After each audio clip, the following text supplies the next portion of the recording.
frères et sœurs dans le Seigneur, après la nativité de notre Seigneur Jésus-Christ, aujourd'hui la liturgie nous propose de méditer sur la sainte famille de Jésus, Marie et Joseph. Donc la liturgie nous offre comme modèle la sainte famille. Et les lectures de ce jour sont très belles. La première lecture est tirée du livre de Ben Sirach le Sage, au 3e chapitre, du 2e au 14e verset. La deuxième lecture, c'est l'épître de Saint Paul apôtre aux Colossiens, et c'est du 3e chapitre, du 12e au 21e verset. Et l'évangile, c'est celui de Saint Matthieu, au chapitre 2e, du 13e au 23e verset. Les lectures, évidemment, nous renvoient à notre préparation de Noël. Vous vous rappelez que nous avons proposé 3 méditations dont l'espérance portée par les enfants symbolisés ici par l'enfant Jésus.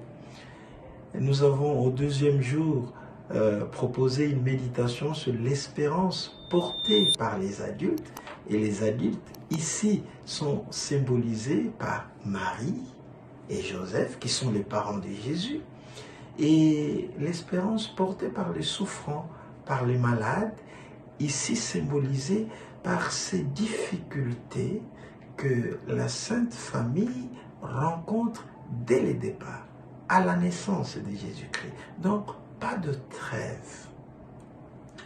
Et je pense que la liturgie voudrait que nous réfléchissions sur le sens que nous accordons à nos familles, à la cohésion familiale.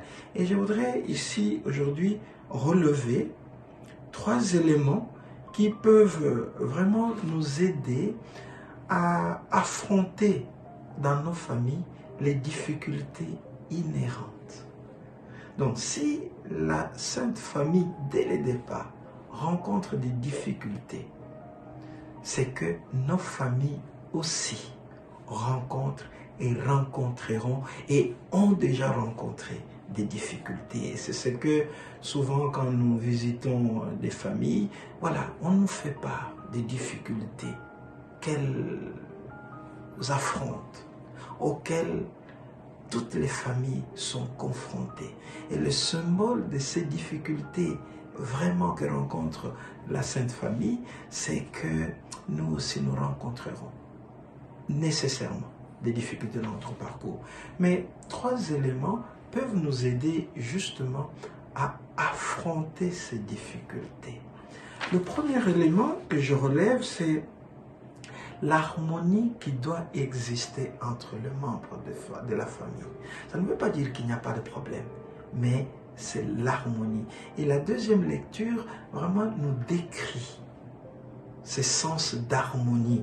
Et les premiers versets de l'épître que nous allons lire ou qui est proposé au cours de cette célébration, vous voyez, dit: frères, puisque vous avez été choisis par Dieu, que vous êtes ses fidèles et ses bien-aimés, revêtez votre cœur de tendresse, de bonté, d'humilité, de douceur et de patience. C'est cela qui fait l'harmonie dans une famille. C'est-à-dire, il y a des attitudes que nous devons avoir. C'est la tendresse, c'est la bonté, c'est l'humilité, c'est la douceur et c'est la patience. C'est cela qui nous permet de nous supporter les uns les autres.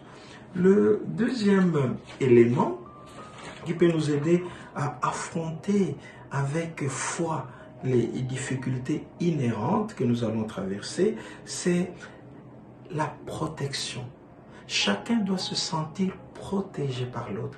Et ici, ce rôle est rempli de manière éminente par Saint Joseph, à qui on dit: attention, l'enfant est menacé.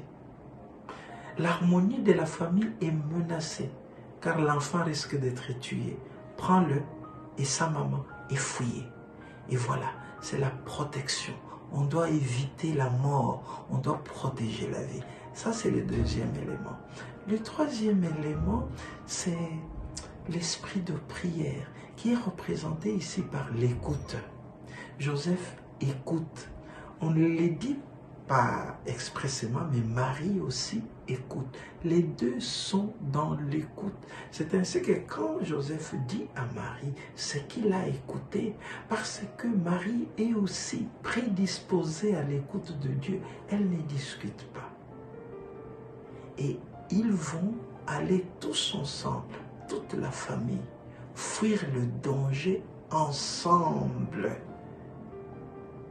Faire face aux difficultés ensemble, dans cette harmonie, dans cette douceur, dans cette patience, dans cette compréhension mutuelle. Et c'est cela qui fera que finalement, cette famille peut nous être proposée comme modèle, parce qu'elle sait affronter les crises dans l'harmonie, dans la protection et dans la prière. Que le Seigneur nous aide à faire de nos familles des lieux où la rencontre du Seigneur nous renouvelle. Que l'année 2023 soit celle placée sous les signes des familles fortes, des familles unies, des familles harmonieuses. Amen.